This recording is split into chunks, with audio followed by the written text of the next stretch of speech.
Nah, untuk PPT kali ini saya akan menjelaskan bagaimana sih cloud robotik itu, arsitek arsitekturnya apa aja, challenge-nya dan aplikasinya seperti apa aja. Nah, sebelumnya kita harus mengetahui dulu latar belakang atau background dari pembahasan kali ini. Yaitu yang pertama ada apa sih cloud robotik itu? Yang kedua, bagaimana sistem arsitekturnya. Yang ketiga, bagaimana challenge di jaringan robotiknya. Yang keempat, cloud computing arsitekturnya. Yang kelima, seperti apa security challenge yang ada. Dan yang keenam, bagaimana mengaplikasikan dari program tersebut di robotnya. Nah, sebelumnya kita pendahuluan terlebih dahulu, yaitu apa sih itu robot? Seperti itu kan. Nah, robot adalah peralatan manipulator yang mampu diprogram, mempunyai berbagai fungsi, yang dirancang untuk memindahkan barang, komponen-komponen, peralatan ataupun alat-alat khusus melalui berbagai gerakan terprogram untuk pelaksanaan berbagai pekerjaan. Karena itulah banyak kita lihat robot-robot yang sudah kita temui dalam kehidupan kita sehari-hari, dan tugas dari robot tersebut sudah banyak membantu dan meringankan pekerjaan manusia. Dan di sini ada robot industrial. Sama halnya seperti robot industrial, banyak yang sudah kita lihat robot industrial itu digunakan oleh beberapa perusahaan yang terkhususnya adalah robot manipulator. Robot manipulator yang sering kita temukan di beberapa industri yang mungkin membosankan, yang sering kita lihat berulang-ulang ataupun yang berbahaya apabila dilakukan oleh pekerjaan manusia secara berulang-ulang, baik itu dalam hal pembuatan ataupun perakitan, pengecatan, pengemasan, dan pengelasan. Robot manipulator itu sendiri diprogram sedemikian rupa untuk digunakan dalam skala industrial karena memiliki daya tahan, kecepatan, dan presisi yang tinggi dalam struktur pembuatan di industrial. Akan tetapi, dalam hal kontrol tidak menggunakan sistem jaringan, tetapi menggunakan sistem mesin yang sudah include dengan programnya. Nah, dalam sistem jaringan tersebut kita membahas yaitu cloud robotik. Nah, cloud robotik merupakan sistem bidang robotika yang menggunakan jaringan nirkabel atau online untuk saling bertukar informasi agar bisa memberikan komunikasi satu dengan yang lainnya. Di cloud robotik itu penggunanya bebas menyimpan data secara berbayar, seperti halnya kita menggunakan Dropbox untuk memperoleh manfaat dari sumber daya yang diberikan oleh provider. Robot dapat berkomunikasi dengan jarak yang jauh jika mereka berada dalam jangkauan komunikasi satu dengan yang lainnya, sehingga kontrol robot tidak perlu mendatangi suatu tempat di tempat robot itu berada. Akan tetapi bisa menggunakan jaringan yang terhubung ke robot itu untuk dikendalikan melalui jarak jauh atau dikendalikan secara online seperti itu.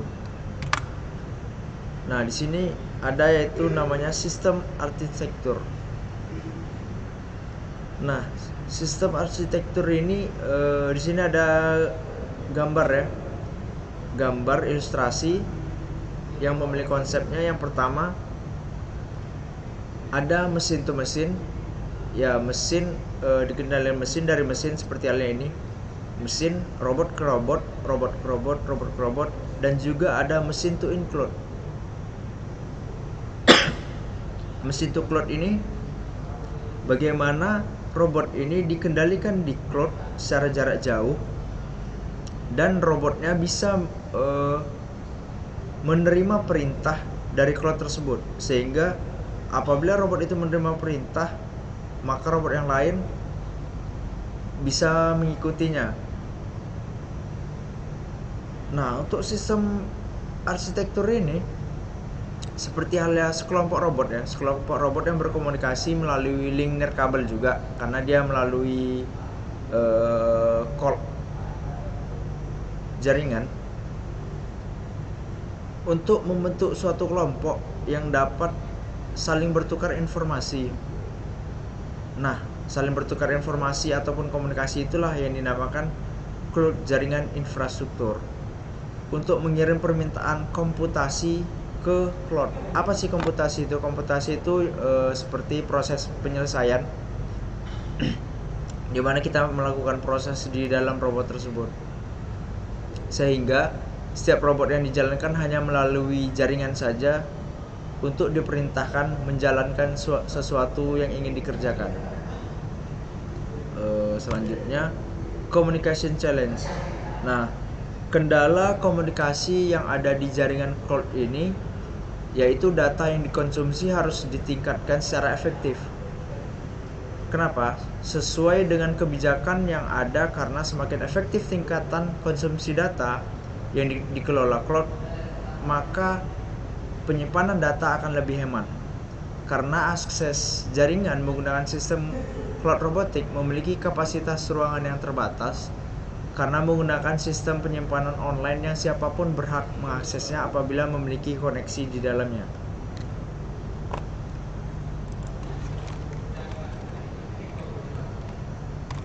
Next, ini ada cloud computing arsitektur ya. Sistem cloud robotik dibentuk oleh sekelompok robot yang memiliki akses jaringan melalui cloud infrastruktur yang memiliki beberapa rancangan model komputasi. Nah, komputasi itu yang tadi proses penyelesaian yang disesuaikan dengan pemakainya atau pengguna, yang dimana rancangan proses komputasi itu di sini dibagi menjadi 3. Yang pertama ada model berbasis pair, seperti ini gambarnya. Yang kedua model berbasis proxy, yang ketiga model berbasis clone.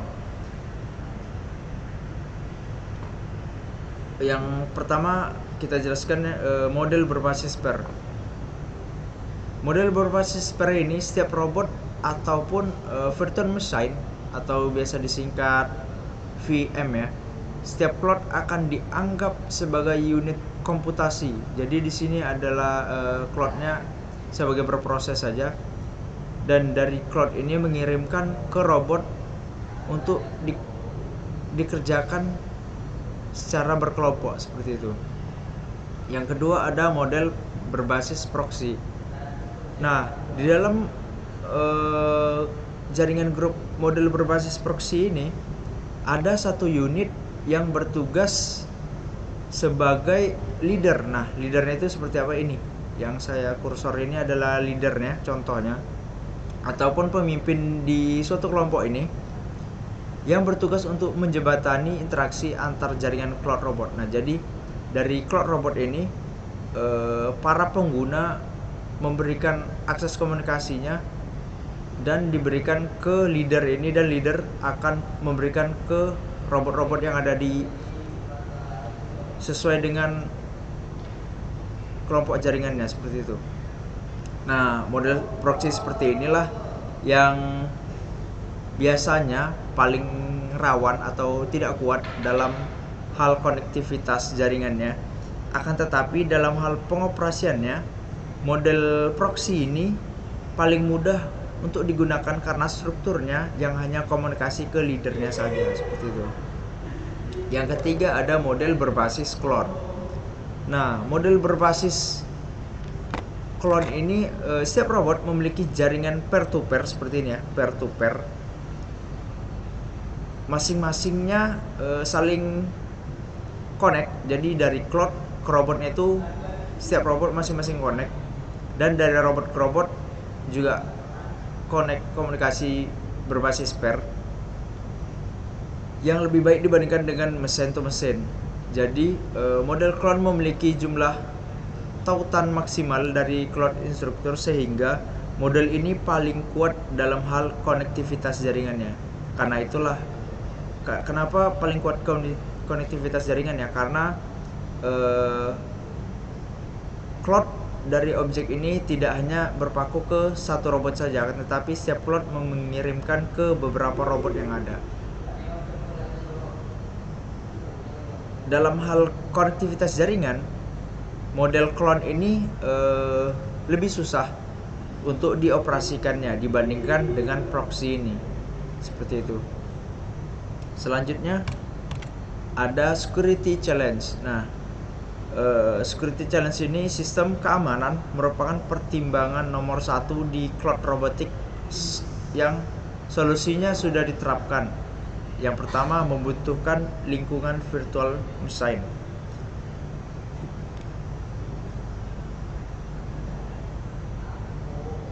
Membutuhkan lingkungan virtual machine dapat dipercaya karena sebuah virtual machine jahat akan dapat secara halus mensabotase tugas-tugas penting yang ada di robot tanpa disadari akan kerusakannya, sehingga robot mampu mengidentifikasi struktur yang membahayakan dengan menggunakan 3 sistem. Sistem yang pertama, pembentukan kepercayaan, yaitu pemilik melakukan beberapa tindakan prapengguna yang berfungsi untuk memeriksa lingkungan host yang ada di virtual machine.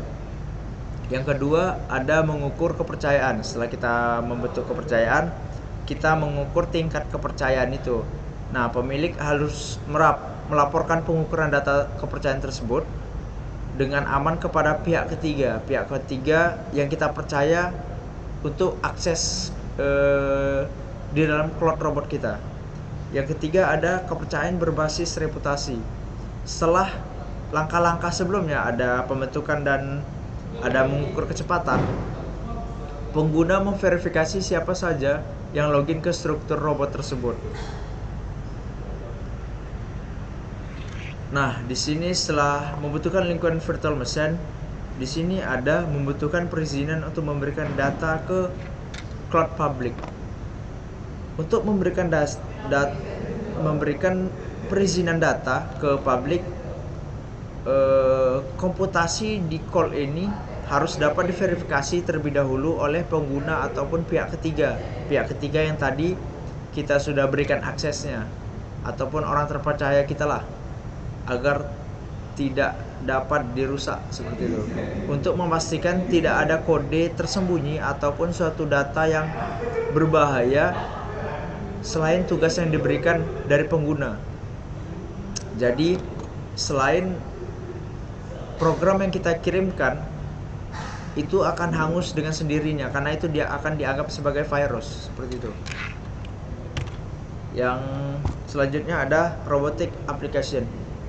Aplikasi robot di masa depan pastinya akan mendapatkan banyak feedback dari cloud robotik yang memberikan keuntungan sebagai berikut dibandingkan dengan robot-robot tradisional yang sudah ada akan tetapi belum menggunakan sistem jaringan.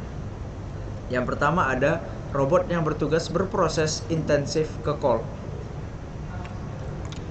Untuk robot yang bertugas berproses intensif ke call ini, robot hanya menyimpan sensor, aktuator, dan pemrosesan dasar untuk mengaktifkannya. Untuk masa pakai daya baterainya pastinya diperpanjang dan platform robot menjadi lebih ringan, sehingga pemeliharaannya akan menjadi lebih murah. Nah, pemeliharaan software pun pastinya akan lebih sederhana dengan sedikit update-update yang hanya dibutuhkan saja setiap ada update-nya. Yang kedua, ada akses ke sejumlah data yang besar. Robot dapat memperoleh informasi dan pengetahuan untuk melaksanakan tugas melalui database di cloud, sehingga mereka tidak harus berurusan dengan pembuatan dan pemeliharaan data tersebut. Yang ketiga, ada akses pengetahuan dan keterampilan baru untuk bersama.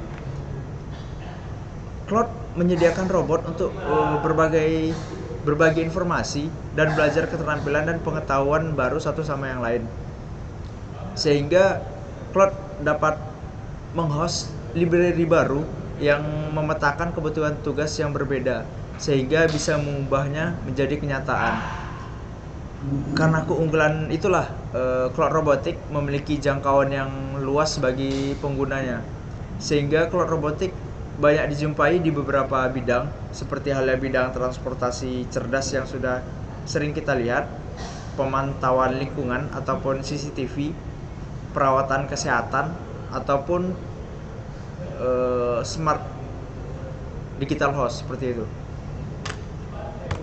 Nah, untuk kesimpulannya, cloud robotik memungkinkan robot untuk berbagi sumber daya komputasi, pemrosesan informasi satu dengan yang lainnya, akses pengetahuan dan keterampilan baru yang tidak dipelajari secara mandiri, sehingga membuka mindset kita atau pemikiran baru kita dalam hal robotika yang pastinya bisa diyakini untuk mengarah ke masa depan yang lebih baik lagi, dan juga akan lebih menarik lagi pastinya dalam hal perkembangan, apalagi perkembangan teknologi ya untuk di robot.